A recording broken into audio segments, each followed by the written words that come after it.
All right, so you've watched through my video showing how to install Arch Linux, and it seems fine, but some stuff seems a little off.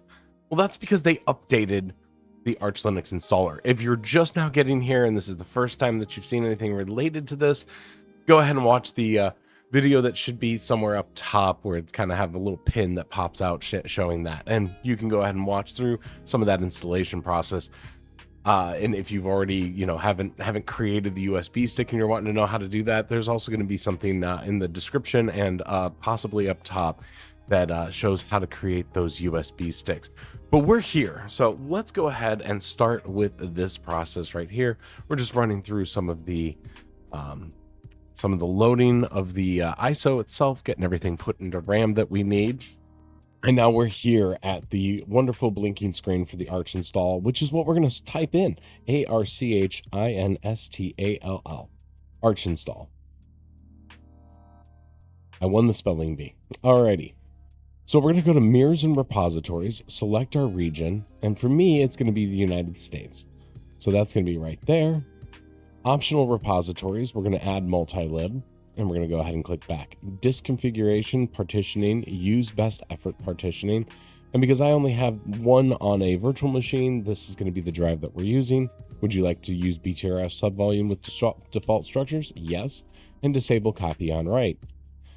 We can ignore all of that for right now. That's irrelevant to us. Swap should be enabled. If it's not, make sure that you enable it. Bootloader, we're going to select grub.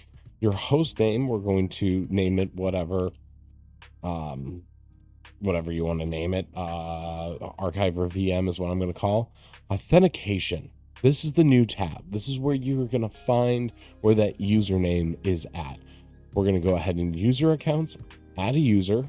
We're going to call this Moidy for my situation. 1234 is going to be my password here, and click yes, and then confirm and exit. You can add other accounts if you'd like. And this is also where you would do the root password if that's something that you want to add into your system. Go back, profile, we're going to do type, desktop, and I'm going to select KDE Plasma because I am a horrible sim. We're going to go ahead and select AMD ATI because that's what I'm going to be using. But if you're using an NVIDIA GPU, if it's anything after the 1660, you're going to want to select this one right here. If it's anything older than that, you're going to go ahead and you're going to select this one right here. If it's anything that's older than that, so NVIDIA proprietary, if it's anything that's older than that, good Lord, if I could speak, most likely your best options are going to be going with one of these two. I can't ever remember because NVIDIA sucks on anything that's related to Linux. Correction though, I had to select just the open one because I am in a VM. Your greeter, just leave it alone. There's nothing important there. Click back. Applications. Now we have Bluetooth. If you have Bluetooth, you're going to want to add that. And audio, we're going to go with Pipewire. Click back. Kernels, we're going to leave that the same. Network configuration, you're going to use Network Manager. Additional packages, we're not really concerned about that. Time zone, I am in the Eastern time, and click install, and that's it. That's the installation process for Arch. It's been updated. Don't know why they changed those things. I don't think they seem like they're very important, but hey, the smarter minds than me know why they did what they did.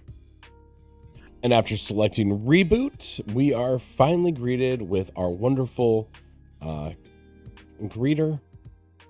And now we're in KDE, the KDE desktop environment inside of our new Linux installation.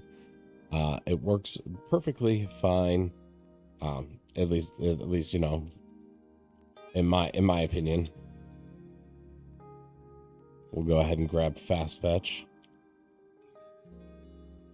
and install that real quick, and Fast Fetch, so there's no trickery that's going on.